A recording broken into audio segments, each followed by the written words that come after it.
SpaceX Nuclear Starship. The SpaceX Starship is a systemized program that consists of a family of spacecraft, super heavy booster, and a ground support infrastructure. SpaceX is also trying to build the biggest rocket in the history that would be called as the Starship.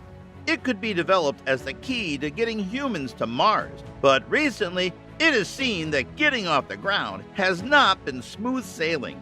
It turns out that landing a rocket so that it can fly again is really hard work. And in the case of Starship, sticking the landing during its high-altitude test flights have been the toughest part. There have been many test or flight experiments with SpaceX Nuclear Starship. History.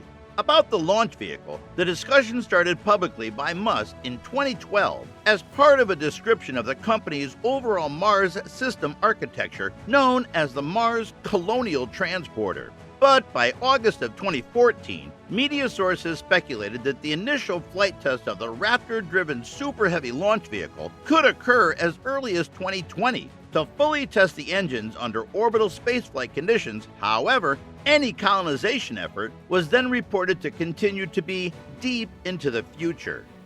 In 2020, Musk said that they have to first do hundreds of missions with satellites before putting people on board, and his expectation on the first orbital flight test shifted to 2021. On 4 August 2020, Starship SN5 completed a test flight to an altitude of 150 meters, landing at an adjacent landing pad.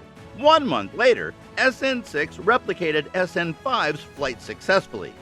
The next prototype, Starship SN11, launched on 30 March 2021 to an altitude of 10 kilometers, but disintegrated during the landing burn, scattering debris around the launch site. On 5 May 2021, Starship SN15 flew to an altitude of 10 kilometers, landed, and was recovered successfully.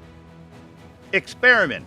The SN8, SN9, and SN10 Starship prototypes all exploded at the end of their flights. Then, during SpaceX's live stream of the SN11 test flight, just before landing, the cameras cut out and the people behind the monitors heard a big bang. After thorough studies, Musk says that the Starship could be ready to fly to the moon as soon as 2023.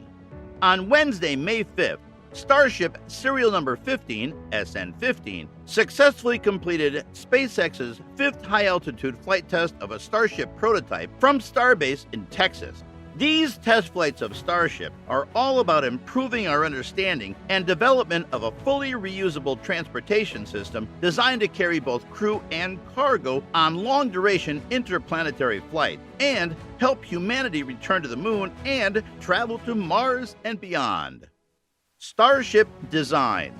The Starship rocket is massive. The specs for the final design put it at 120 meters or 394 feet tall, which would make it the tallest rocket ever. In addition to its huge and beautiful body, it is designed to carry the payload fairing that's part of the rocket that carries crew or cargo in 9 meters wide on the Starship compared to that of SpaceX Falcon 9.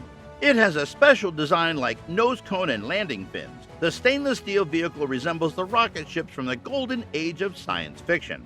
At the rear of the 50-meter, 160 feet long craft are 6 highly efficient Raptor engines developed over the course of a decade by SpaceX. The combustion takes place in stages, and the engine's design cuts the amount of propellant that's wasted. Important gases for Starship.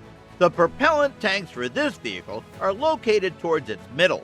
The Raptors of the Starship get 2 main gases, liquid methane, CH4, and liquid oxygen, O2.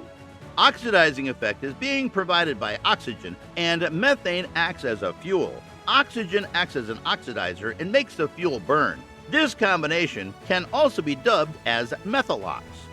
For such rocket engines, the choice of fuel must be unusual, but more supposedly, methane can generate plenty of thrust. It's also a prudent choice in light of Musk's designs on Mars. In an interview, the SpaceX founder said that CH4 could be synthesized from Martian subsurface water and from atmospheric carbon dioxide using a chemical process known as a Sabatier reaction. For the return trip to Earth on SpaceX Starship, the Starship must be refueled using Martian resources, conferring a level of self-sufficiency that makes both the journeys feasible and cost-effective. Upper stage landing. In order to bring other spacecraft back to Earth, engineers have relied on parachute or designed the vehicle so that it can land on a runway. But the Starship upper stage takes a different approach. When it is ready to land, the ship initially re-enters the atmosphere at a 60-degree angle and then belly flops to the ground in the horizontal position. This mode of return relies entirely on the atmosphere to slow the vehicle's descent. Criticism. When there comes admiration, criticism comes along. Firstly, it has been criticized for not providing enough protection to astronauts from ionizing radiation on interplanetary missions. Cancer risks can also be introduced by such ionizing radiations that acts directly on the free radicals of the body and several other diseases. Musk, in 2017, responded to these criticisms that included a solar storm shelter. The Starship test campaign has also been attacked by critics at the SpaceX South Texas launch site. Several ecological social workers raised the issue regarding the ecosystem damage. They exclaimed that the debris released from the launch explosions has traveled over 5 miles downwind, on which residents have argued a lot. Several environmental activists accuse SpaceX of disturbing the environmental impact statement and have urged the Environmental Protection Agency to require an updated EIS. But so far, in the history of mankind, another achievement peak has been touched by talented people around the globe. We look forward to more of such inventions that might benefit the human population and future insights.